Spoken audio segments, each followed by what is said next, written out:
Episode 8 में लैंटिन festival के लिए मंत्री यूजिया को कुछ गहने लाकर देकर बोलता है, राजा चाहते हैं कि तुम ये पहन कर आओ। यूजिया ये देखकर खुश होकर उसको गिफ्ट देती है। इसलिए मंत्री उसको बताता है कि राजा को फैंसी टी पीना बहुत पसंद है। अब सीन शिफ्ट होकर हमें हुआंग को दिखाया जाता है, जहाँ पे उसकी मेड बहुत ही ज्यादा एक्साइटेड होती है आने वाले फेस्टिवल के लिए। वो उससे कहती है, मैंने कभी भी इस तरह का फेस्टिवल नहीं देखा है, अब मुझे बताओ कि मासी में कैसा होता है। जो बात सुनकर उसका बॉडीगार्ड और हुआंग दोनों ही उसको चुप करवा देते हैं और बोलते हैं कि ये सब तुम क्या बोल रही हो, अगर किसी ने सुन लिया तो हमारा खैर नहीं।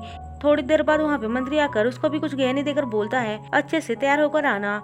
हुआंग कहती है, ठीक है, आप यहीं पे रुको, मैं आपके लिए कुछ गिफ्ट लेकर आती हूँ। ये बात सुनकर वो बहुत ही ज्यादा खुश हो रहा होता है, लेकिन वो देखता है कि हुआंग ने उसको कुछ खाने के लिए दिया है, जो देखकर उसका मुंह उतर जाता है। वहीं दूसरी तरफ सिंग यून प्लान बनाकर सबको बता रहा होता है कि ये सही टाइम है रोंग को बाहर निकालने के लिए।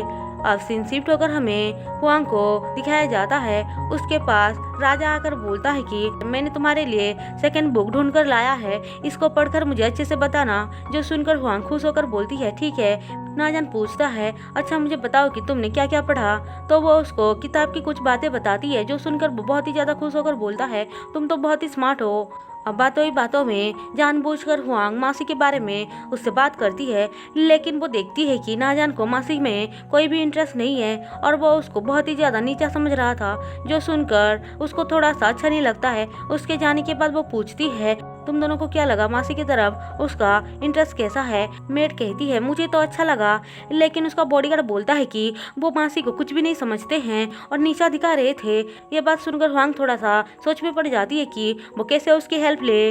अब नाजान सीधे रोंग के पास आकर उसको बताता है कि उसको कोई मिल गया है, जो उसको बुक के बारे में एक्सप्लेन करके बता रही है। जो सुनकर रोंग बोलता है, अच्छा हुआ कि तुम्हें कोई मिल गया।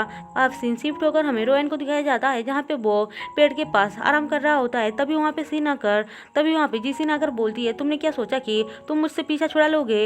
इतनी आसानी से मैं तुम्हारा पीछा नहीं छोड़ने वाली हूँ। वैसे भी मैं तुमसे प्यार करती हूँ, इसीलिए मैं तुम्हारे पीछे पीछे घूम रही हूँ। तुम्हें क्या समझ में नहीं आ रहा है। रोहन बोलता है, तुम ये सब क्या बोल रही हो, तुम्हें ये सब नहीं बोलना चाहिए। जिसिन कहती है, तुम कुछ भी कर लो, लेकिन मैं तुम्हारा पीछा नहीं छोड़ूंगी। अब रोहन थक हार कर उसको अपने साथ लेकर आता है। ये लोग यहाँ पे घूमने फिरने लग जाते हैं। हुआंग भी अपनी मेड के साथ घूम रही होती है, लेकिन तभी उसको सिंग यून दिखाई देता है, तो वो उसको ढूंढने के लिए उसके पीछे पीछे आती है। सिंग यून पीछे से आकर बोलता है, तुम मुझे ढूंढ रही हो क्या। तो वो कहती है, ऐसा कुछ नहीं है, लेकिन सिंग यून समझ जाता है और ये दोनों यहाँ पे घूमने फिरने लग जाते हैं, जहाँ पे इन दोनों ने मास्क पहन कर रखा था। और वहीं दूसरी तरफ जीसिन और रोहन ने भी मास्क पहना हुआ था। फिर वो लोग एक जगह पे आते हैं, जहाँ पे लोग डांस कर रहे थे और वे सारे मिलकर वहाँ पे बहुत मजे से डांस करने लग जाते हैं। जहाँ पे हम देखते हैं कि जैसे इन दोनों का पार्टनर स्विच होता है, तो रोहन हुआंग की फेस को टच करने जा रहा था, लेकिन तभी वहाँ पे सिंग यून आकर उसको बचा लेता है और वहाँ से चला जाता है। रोहन सोचता है, इस लड़की को तो मैंने पहले कहीं देखा है। तभी वहाँ पे एक बच्चा आकर उनको फ्लावर्स देकर बोलता कि तुम दोनों की जोड़ी यहाँ में सबसे बेस्ट है। जी सिंह ये बात सुनकर बहुत ही ज्यादा खुश होकर उसे फ्लावर लेती है और रोहन को भी पहनाती है, लेकिन रोहन को कोई भी इंटरेस्ट नहीं था। फिर भी जी सिंह उसके पीछे पीछे भाग रही होती है।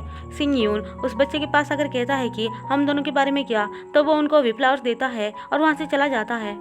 रोहन को अपने साथी से पता चलता है कि हुआंग मिल चुकी है, इसीलिए वो जिसिन को वहाँ से दूर भेजने के लिए एक जगह पर लेकर आता है, जहाँ पे जादू दिखाया जा रहा था। वहाँ पे जादूगर बोल रहा होता है कि बॉक्स के अंदर कोई भी जाएगा तो गायब हो जाएगा। ये सुनकर जिसिन बहुत खुश होकर वहाँ पे जाने के लिए बोलती है। जो बात सुनकर रोहन भी अच्छा चांस से बोलकर उसको मोटिवेट करता है, इसलिए खुश होकर जिसिन उस बॉक्स के अंदर चली जाती है। और इसी के साथ एपिसोड 1 खत्म होता है।